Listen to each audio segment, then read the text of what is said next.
बच्चों, स्वागत है आपका गवर्नमेंट एग्जाम्स अड्डा में। बच्चों, आज माननीय शिक्षा मंत्री जी ने ट्विटर पर एक डॉक्यूमेंट जारी किया है जिसके पॉइंट नंबर 9 के हिसाब से क्लास 12 के उन सभी बच्चों को एग्ज़ाम देना होगा परिस्थितियां जब भी सही हो जाएंगी जिन्होंने कंपार्टमेंट, प्राइवेट, पत्राचार आदि का फॉर्म भरा था और इंतजार कर रहे थे अपने ऑब्जेक्टिव क्राइटेरिया का। कहा गया है कि जैसे ही परिस्थितियां सही होंगी इनका एग्ज़ाम करवाया जाएगा, जिसके बारे में आने वाले समय में सूचना दी जाएगी।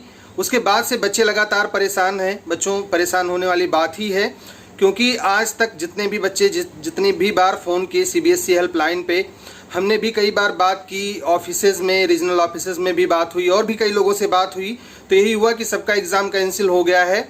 और अचानक से जब आज ऐसी बातें आई तो परेशान होना स्वाभाविक है।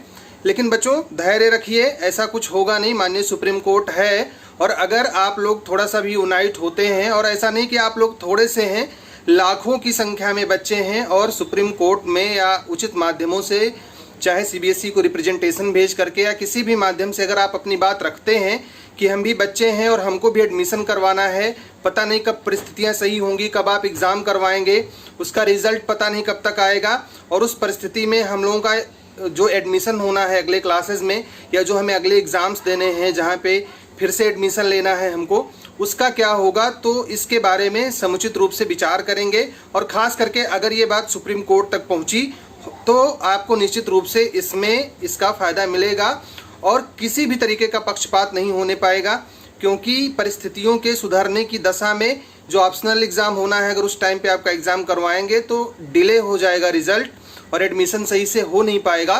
तो मैं आपको सिर्फ इतना सुझाव देना चाहूँगा, भाई किसी के हाथ में है नहीं। सुप्रीम कोर्ट में जो आज हलफनामा उन्होंने लगाया है उसमें बात कही गई थी, बाद में बात सामने आई भी कि ऐसा वो करवाएंगे।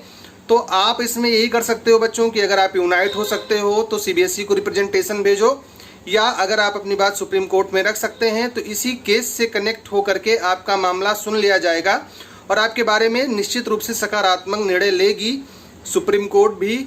ऐसा नहीं है कि आप बच्चे नहीं हो या आपको कोई मझधार में पीछे छोड़ देगा।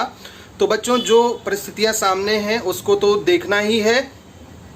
और मैं यही कहूँगा आपसे कि चूंकि इस तरीके की बातें सामने आ रही हैं तो यूनाइट होकर के आप लोग थोड़ा सा एक ऐसे मंच पर आइए जिसमें सीबीएसई को टैग कीजिए, सीबीएसई को लिखिए, और हम भी आपकी तरफ से निवेदन करेंगे कि ऐसा वो ना करें। माननीय शिक्षा मंत्री जी से भी आप करिए, ट्वीट करिए और अपनी बात को ना सिर्फ ईमेल रिप्रेजेंटेशन से भेजिए बल्कि कोर्ट तक भी पहुंचाइए। जो भी एडवोकेट आप लोग चुन सकते हो चुनो और उसके बाद में उनसे कहलवाओ, वहां पर इस बात को रखा जाए मजबूती से कि हम लोगों का एडमिशन का क्या होगा, हम लोगों का भी तो एडमिशन होना है।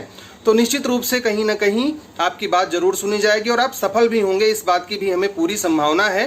क्लास 10 के भी बच्चे टेंशन ले रहे कि सर हमारा क्या होगा, तो बच्चों अब मैं कुछ नहीं कह सकता, चूंकि सीबीएसई ने क्लास 12 के बच्चों के लिए ऐसा कहा है। 10th का भी कुछ नहीं पता चल रहा है अभी ऑब्जेक्टिव क्राइटेरिया के बारे में, तो अभी इंतजार करना होगा। लेकिन ये गलत है, सीबीएसई को इस तरीके का निर्णय नहीं लेना चाहिए। मैं इस निर्णय से सहमत नहीं हूँ, क्योंकि आज तक जितनी भी बार बात हुई है, जितनी भी बातें सुनने में आई थी, उसमें यही आया था कि एग्ज़ाम सबके कैंसिल हुए हैं। फिलहाल बच्चों, धैर्य रखते हैं और प्रयास करते हैं, प्रयास में सफलता मिलेगी। उम्मीद करता हूँ कि आप इस बात को समझेंगे और हिम्मत नहीं हारेंगे बच्चों।